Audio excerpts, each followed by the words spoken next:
에스겔서의 마지막 장인 오늘 본문은 회복될 새 이스라엘 영토를 다시 12지파에게 분배하는 과정에 대해서 이야기하고 있습니다. 1절부터 7절까지의 말씀을 보면 이 거룩한 땅의 북쪽에 위치할 이 12지파 가운데에 7지파의 땅의 분배를 이야기합니다. 1절 말씀을 보면 이 회복될 새 이스라엘 북쪽 경계를 북쪽 끝에서부터 하맛 경계선에 미치는 땅이라고 말합니다. 이 경계가 가장 북쪽에 위치한 이 단 지파의 경계선과 동일합니다. 그리고 본문을 보면 가장 먼저 단 지파에 대해서 이야기하고 있습니다. 단 지파가 이 나머지 11개 지파보다 중요해서가 아니라 47장 13절부터 20절까지의 말씀을 보면 이 경계선이 나오는데 그 경계선을 따라서 북쪽에서부터 남쪽으로 진행되다 보니까 당연히 단 지파가 먼저 언급될 수밖에 없었던 겁니다. 1절부터 7절까지 말씀에 동일하게 동쪽에서 서쪽까지라는 표현이 계속적으로 반복되고 있습니다. 이 표현은 나머지 5지파의 땅 분배를 이야기하는 23절부터 28절에서도 동일하게 나타납니다. 각 지파의 땅의 경계를 같은 방위로 시작해서 끝나는 이 표현은 모든 지파가 받을 땅은 동일하다는 것을 의미합니다.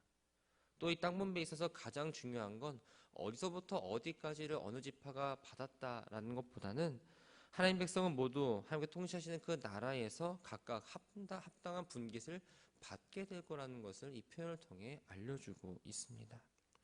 북쪽 가운데서도 가장 위쪽을 분배받는 지역은 단지파와 아셀 지파와 납달리 지파입니다. 이 세 지파는 출애굽 이후에 가나안 땅의 땅을 분배받을 때에도 가장 북쪽 땅을 분배받은 지파였습니다. 물론 이 단지파의 경우에는 처음 분배받을 때 이스라엘 영토 가운데서도 가장 비옥한 지역인 지중해 해안 쪽의 영토를 받았지만 아모리 족속의 공격을 피해서 이스라엘 영토의 가장 북쪽인 라이스라는 곳을 점령하고 이름을 단으로 바꿨던 거죠. 이 세 지파의 공통점은 바로 모두 여종의 몸에서 태어난 그 아들들의 후손들의 지파라는 겁니다.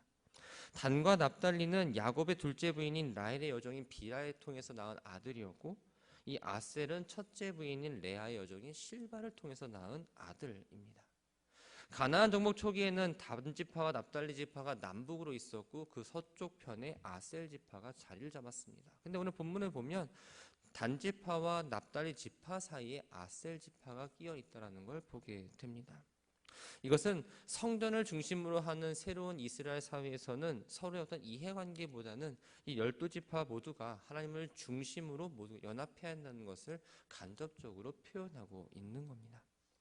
납달리 지파 다음으로 요셉의 두 아들의 후손인 이 므낫세 지파와 에브라임 지파가 땅을 분배받습니다. 이 두 지파는 가나안 정복 때와 마찬가지로 위치가 비슷하게 위아래로 맞댄 상황에서 땅을 받습니다. 에브라임 지파는 과거 북이스라엘 중심 지파입니다. 그래서 우상 숭배를 하고 죄악에 앞장섰음에도 불구하고 이 새로운 이스라엘 땅을 분배받을 때에 제외되지 않고 그들 또한 역시 땅을 분배받습니다. 이러한 사실은 이스라엘 회복은 전적으로 하나님의 은혜다라는 것을 이야기합니다. 므낫세 지파와 에브라임 지파 다음에는 르후벤 지파가 땅을 분배받았습니다. 레아가 야곱으로부터 낳은 첫째 아들인 르후벤의 자손들은 이스라엘의 장자 지파입니다. 그런데 이 르후벤이 비라와 간통하는 죄로 인해서 장자권을 박탈하게 되고 그 장자권은 유다에게로 넘어가게 되죠. 새로운 이스라엘 땅을 분배받을 때로 르후벤 지파가 성전에 있는 가장 가까운 땅을 분배받지 못하고 유다 지파 받은 그 앞쪽에 르후벤 지파가 받게 된 겁니다. 마지막으로는 유다 지파가 땅을 분배받습니다. 거룩한 땅을 기준으로 봤을 때에는 북쪽에 받은 지파에서 가장 마지막으로 받았지만 거룩한 땅을 기준으로 봤을 때는 가장 가까운 곳에 땅을 위치받습니다. 유다 지파는 비록 지금 바빌론 포로 생활을 하고 있지만 하나님이 정하신 그때가 되면 이스라엘 돌아와서 새로운 이스라엘을 재건할 때에 가장 큰 역할을 하게 될 거라는 것을 이야기하며 거룩한 땅에서 가장 가까운 곳에 지금 땅을 배치를 받은 겁니다.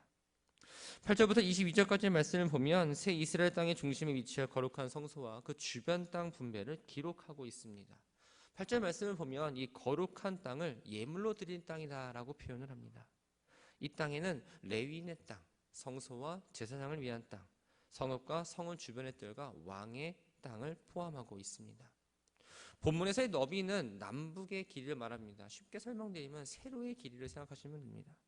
이 땅의 너비는 25,000척이요 다른 지파들이 받은 땅의 동과 서쪽과 같았습니다. 그런데 9절 말씀을 보면 그 너비가 1만 척이다라고 말을 합니다. 이러한 차이는 예물로 드리는 땅이 북쪽에서부터 레인을 위한 땅, 또한 제사장을 위한 땅, 또한 성읍으로부터 땅을 나눈 것이기 때문에 그 차이가 있지만 결국 그 세 개를 다 더하면 2만 5천 척이 되는 거죠. 하나님께 예물로 드린 땅의 길이가 동일한 가로로 긴 세 개의 직사각형이 모어서 하나의 정사각형을 지금 이루고 있는 겁니다. 8절의 마지막 부분을 보면 성소는 그 중앙에 있을 것이다 라고 말씀하십니다. 회복된 새 이스라엘은 하나님을 모든 삶의 중심으로 삼는 공동체로 존재하기 때문에 하나님의 임재를 상징하는 그 성소가 가장 중앙에 위치하게 된 겁니다. 11절과 12절 말씀을 보면 제사장이 돌릴 땅의 사용과 그 권리에 대해서 이야기하고 있습니다. 이 땅을 관리하는 책임은 10절에서도 언급된 것처럼 제사장이 맡아야 됐습니다. 근데 아무런 제한 없는 제사장이 아니라 사독계열의 제사장만이 그들을 받을 수가 있었던 거죠. 그 이유는 11절에서 이렇게 기록하고 있습니다. 그들은 직분을 잘 지키고 이스라엘 족속이 그릇될 때에 레위 사람이 그릇된 것처럼 그릇되지 아니하였기 때문이다. 오늘 본문뿐만 아니라 44장 11절과 12절에서 이렇게 말하고 있습니다. 이스라엘 백성들과 레위인들이 우상 앞에서 수종을 들어 이스라엘 족속의 죄악이 걸려 넘어지게 했을 때 그들은 오직 하나님만을 섬겼다. 이러한 이유로 사독계열 외의 제사장들은 제사를 드리는 제사장 직무를 더 이상 수행하지 못하게 되었고 오직 사독계열의 제사장들만이 제사장으로서의 직무를 감당할 수 있게 되었던 겁니다. 13절과 14절은 레인을 위한 땅 분배에 대해서 이야기하고 있습니다. 이 레인을 위한 땅은 제사 중앙에 위치한 이 제사장을 위한 땅의 위쪽에 있는 땅입니다. 면적은 제사장의 땅과 동일하게 세로가 1만 척이고 가로가 2만 5천 척으로 이 제사장의 땅과 경계를 마주하고 있는 거죠. 근데 특징이 하나 있습니다. 그것은 자신들의 땅을 다른 사람들에게 팔거나 다른 사람과 땅을 바꿀 수 없다라는 겁니다. 근데 이러한 조항은 일반인들의 땅에도 동일하게 적용이 되었습니다. 그런데 레위기 25장 23절부터 25절까지의 말씀을 보면 일반인의 경우에 이 가난하거나 어려운 상황이 발생했을 때는 일시적으로 땅을 팔 수가 있었습니다. 말씀의 뒤를 좀 더 보면 레인의 경우도 예외는 아니었죠. 레인의 성읍 역시 레인의 성읍의 가옥들도 팔 수가 있었습니다. 부득이하게 판 경우에는 돈을 다시 생기면 그 돈을 지불해서 그 집을 받아와야 했고 여의치가 않을 경우에는 희년이 되어서야 다시 받을 수가 있었습니다. 근데 본문에서는 레인이 절대로 땅을 팔 수도 없고 땅을 바꿀 수도 없다라고 분명하게 이야기합니다. 이렇게 말한 이유는 레인에게 할당된 그 땅이 하나님의 중앙 성소를 둘러싼 거룩한 땅으로서 그 거룩함이 훼손되지 말아야 함을 이야기하고 레인이 들어서고 있는 그 중앙 성소의 거룩함이 지켜져야 되기 때문에 팔지도 말고 땅을 바꾸지도 말라라고 분명하게 이야기한 겁니다. 15절부터 19절까지의 말씀은 속된 땅, 즉 일반 백성들의 땅과 그 땅 안에 지어진 성읍에 대해서 이야기하고 있습니다. 가로가 2만 5천 척이며 세로가 5천 척 규모의 도시로서 주변에 거주 지역들과 들을 두고 있습니다. 성읍의 크기는 가운데에 4,500척으로 되어 있고 동쪽과 서쪽이 1만 척 너비의 땅은 성읍에서 일하는 그 사람들의 양식을 마련하기 위한 경작지로 이용이 됩니다. 결국 이 말씀들을 총 정리한 것이 바로 20절입니다. 예물로 드린 땅의 총 길이와 너비가 각각 2만 5천 척인 정사각형의 모양을 갖췄다고 이야기합니다.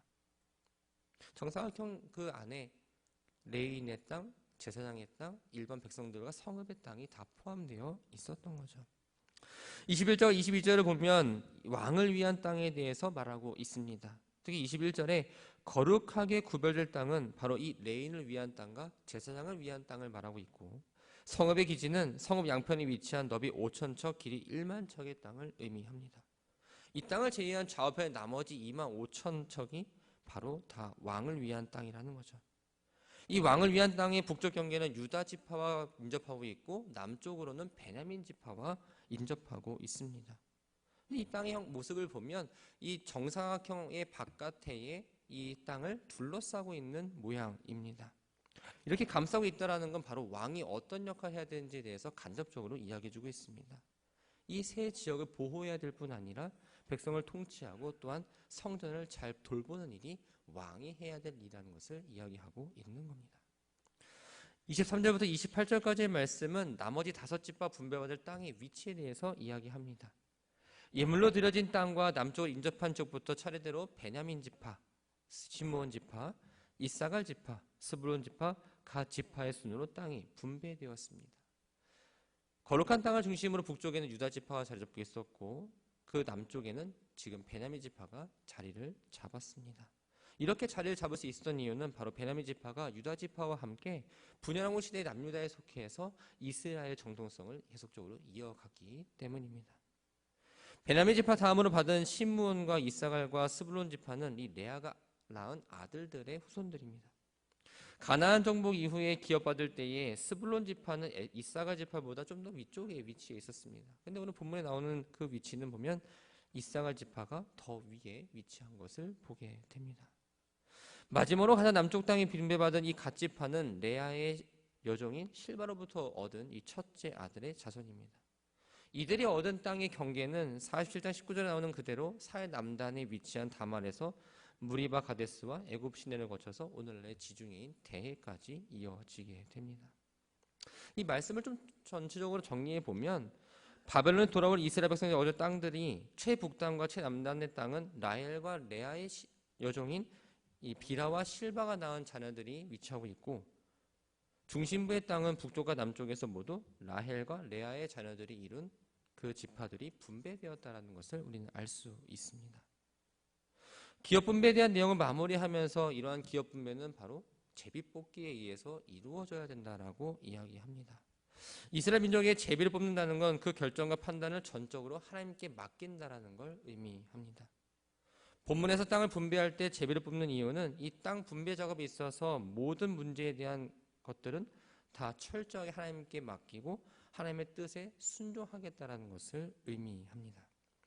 30절부터 35절까지 말씀을 보면 이 거룩한 성읍에 세워질 12개의 출입문에 대해서 이야기하고 있습니다. 에스겔이 본 성읍은 미래에 새롭게 지어질 거룩한 성읍 예루살렘입니다. 이것은 요한계시록에서 요한이 보았던 새 예루살렘과 일치합니다. 에스겔과 요한이 보았던 이 새 예루살렘 모두 사면에 3개의 문이 있었습니다. 그리고 각 문의 이름은 이스라엘 12지파 이름으로 붙여집니다. 이 문의 크기는 4,500척이고 사면의 전체 길이는 18,000척입니다.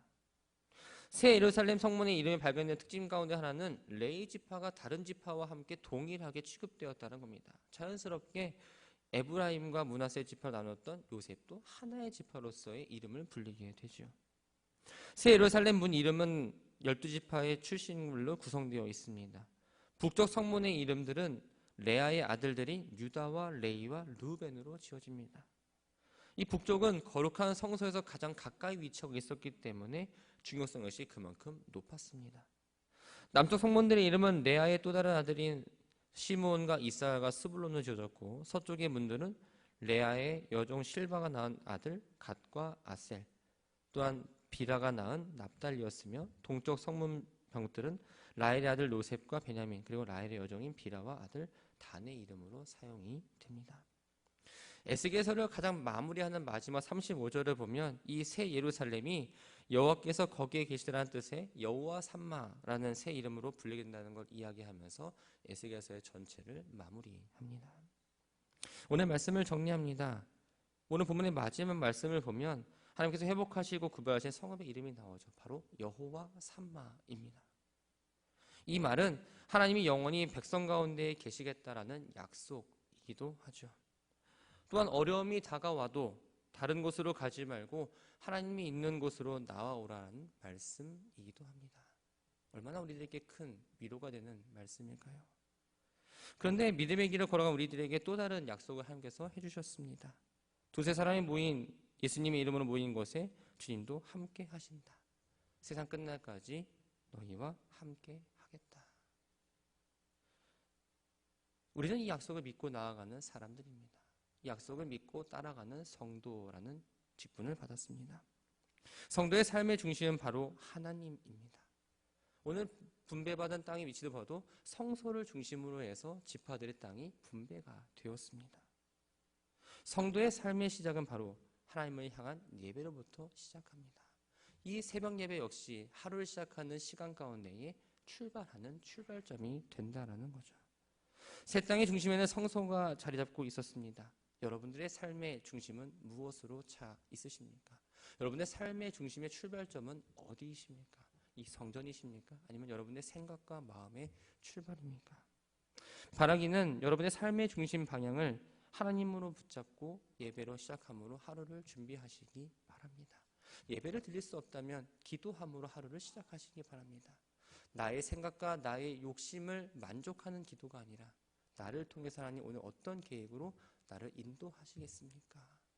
오늘 주어진 모든 상황 가운데서 하나님, 내가 성도로서의 본분을 잊지 않고 살아갈 수 있도록 그 마음을 붙잡아 달라고 기도하시고, 또 하루를 마무리하는 가운데에서도 어떤 불평과 원망과 후회보다는 하나님, 이것 또한 감사합니다라는 고백으로 하루를 마무리하는 우리 모든 춘천지역교회 성도들 되기를 주님의 이름으로 축원합니다.